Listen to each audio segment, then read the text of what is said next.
Please introduce yourself. Linda Fox, Silver Fox Jewelry. And tell me about your favorite medium. Sterling. I am known for my silver work. I am also known for my abalone work. I have been doing it for a long time, and I just love making my abalone seeds. How long have you been using the abalone and silver?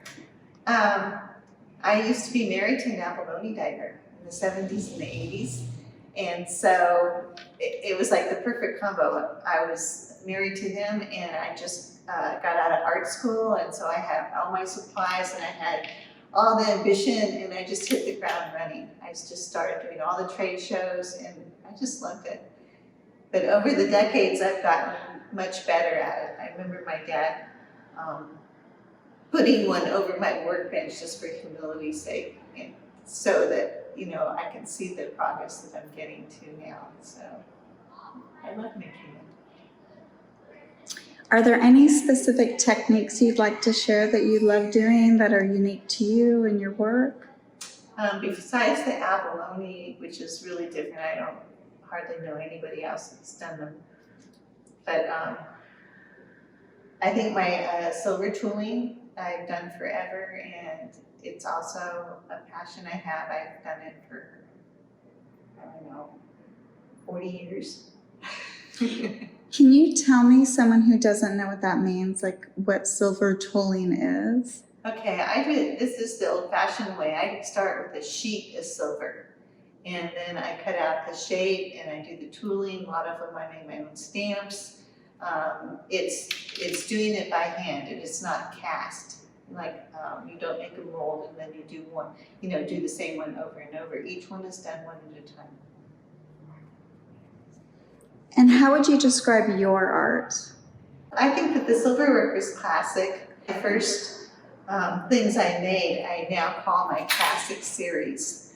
And when I did the trade shows, every maybe 2 years, I'd have to come up with something new. It's kind of like clothing, you know, they want, even though it's sold, you always have to make something new. And so I have these series in my life. The first one was the classic series, and then I have, then I went to a dome series, and then I went through the see-through series. So each one has a little bit of time that I dedicated to that.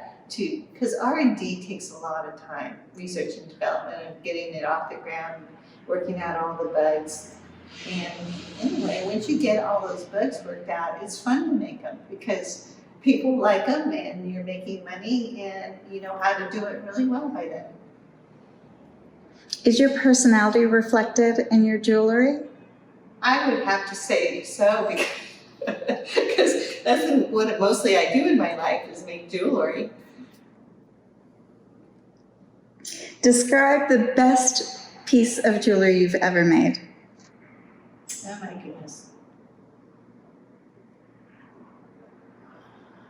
I have a lot of them that I don't have anymore, and it was when I was learning and experimental, and they were just one of a kind, and I just was so happy about them, and I put on a big price tag and was amazed that they sold, and I go, wow.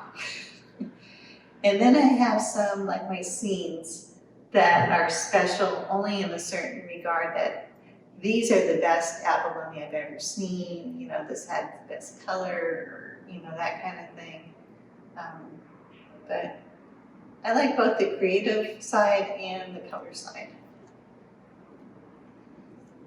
Did you always want to be a jeweler? No. Well, I take that back. You know, I grew up with it. It was my dad's thing, and he was GIA, which is Gemologist Institute of America.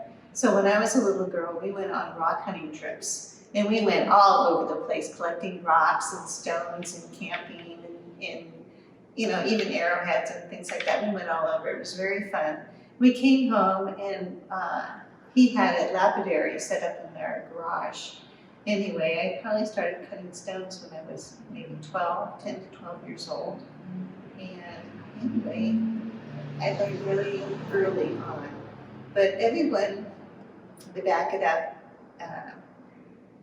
was in the medical profession in my family. And so I thought I was going to be some kind of medical person. And I went to school, I was good at math and chemistry and things like that. And I got into UCSB as a science major and took my chemistry and physics and math. And I started working for OVA Medical Clinic. I was a med tech there. I worked for Dr. Bierman and Dr. Wink. And one day, I forgot the exact thing, but I didn't like it because I could never ask anybody how they were. They were in there because they had problems. And nobody was that, I mean, the doctors were nice and the staff was nice, but I didn't feel that was a direction I wanted to go. And I had always been good at art before, and so I ended up switching gears at the last moment and went and got my art degree. If you consider yourself an artist, Well, I was doing stones, I was drawing, I was coloring, I did all that when I was little. My mom she was my brownie leader, she was my cheerleader. I mean, she organized all the kids in the neighborhood to come over and do these little craft things and do stuff. And, she probably picked us kids as the guinea pigs for all our little experiments, but you know what, we had a good time. what inspires you to make your art? I guess it depends what day it is, I guess, some days I'm into making my scenes because they're very therapeutic and it's a lot of creativity to make them work. And sometimes it's just making my classic series of earrings that I know how to do backwards and forwards because it's so easy and it looks nice. I like just doing it. And so each day is a little different.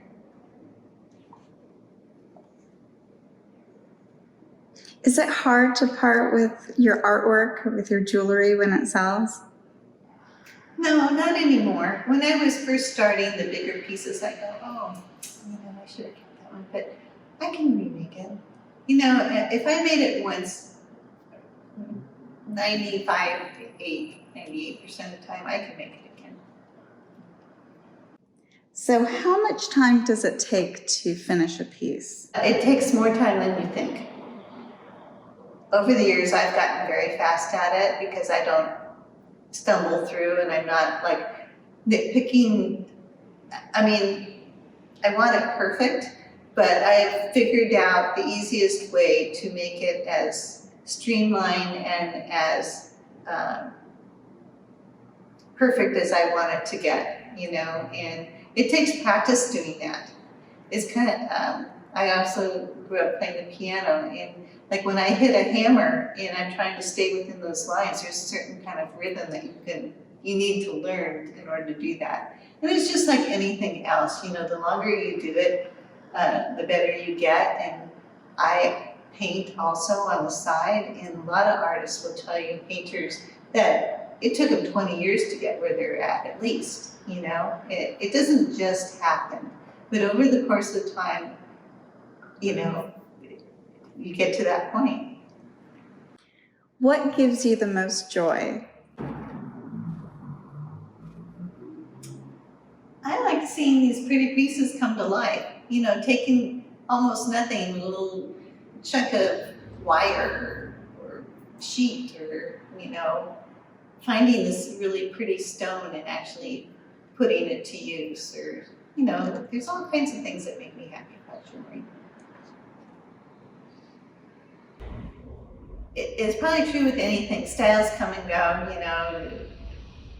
Are you going to wear a crop top? Are you going to wear a long top or your high-waisted pants? The same thing in jewelry. So it goes through trends, and so people are always changing during the pandemic. People hardly ever wore earrings because of their masks, or there's all kinds of reasons why you keep changing it. I remember I used to sell bolo ties, I don't think in Santa Barbara, I don't sell any bolo ties, but when I did my trade shows in Texas, or I did also all the trade shows in the Four Corners area, they like that kind of thing. So you have to kind of move with whatever the people you're around are gonna appreciate. So, yes, I think I'm always changing. What is success to you? I think I've already gotten there. I do. I feel very, very fortunate. I feel like I have a really nice following it. This has been my only job.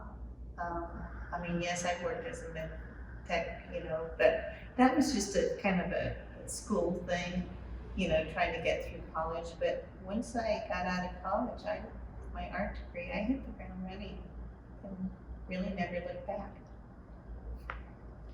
What advice would you give your younger self? Stay with your dreams. Because, there was what if you're gonna drop, you could be a doctor, you could be, something in this medical field or something. And I go, where will I be happy?